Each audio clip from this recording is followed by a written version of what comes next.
Hello, Jim Farr, lead pastor at Emmanuel United Methodist Church in Noblesville, coming to you with this week's Thoughts from the Far Side. I'm going to bring something to you that's really scary this week. I know it's not Halloween time yet, it's not time for monsters and being frightened of ghosts and all those things, but I want to talk about something that's very scary in the life of the church, and it's called change. And we are changing here, and that always scares people. But I always want to reiterate that we're not changing anything that is the substance of who we are. It's more about how we do things. And so for the past several months, I've been meeting with a group of folks of all ages from the life of our church on looking at a new vision, mission, and core values. That mission, vision, and core values was adopted by our governing council this past week, and we're so excited that we're going to be beginning to work on implementing those things in the life of our church.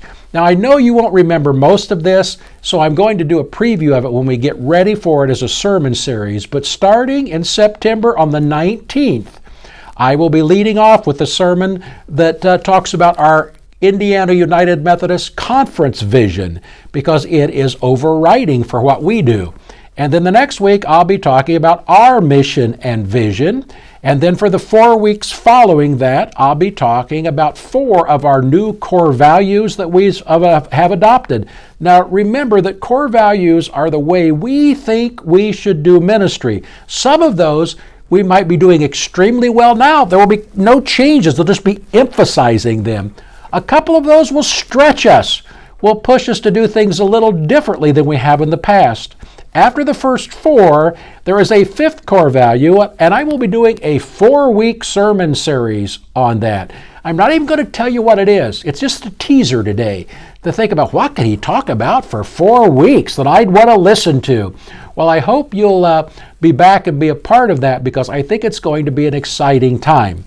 When the Dream Team, those that put this all together, met last evening, we began to talk about boots on the ground, might you say, where the rubber meets the road, how to put these values, this vision, this mission into action and get fruition out of it. So there are a lot of things we talked about, and I want to tell you, and this is just one of the things I want to mention to you today, that there are a tremendous amount of exciting new things happening. I'm not going to tell you what any of them are. I'm just going to tell you that there's huge excitement here in our church about the plans we have coming down the road. You might circle on your calendar, November 6th. There's something big that's going to happen here on November 6th. So that's just one of the little things the Dream Team is planning.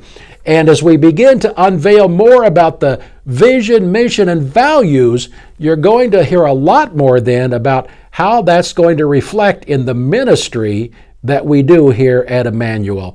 So hopefully this has whetted your appetite a little bit, made you think. Maybe you'll ask one of the members of the Dream Team, or maybe you'll ask your pastor, well, what are some of these things you're talking about? And I think that this is going to help reinvigorate, revitalize, and take us to places we haven't been before at Emmanuel United Methodist Church. Very excited. The staff is very excited. The Dream Team and the Church Council are very excited. Now, we would like you to be very excited too. So hopefully you can join us soon.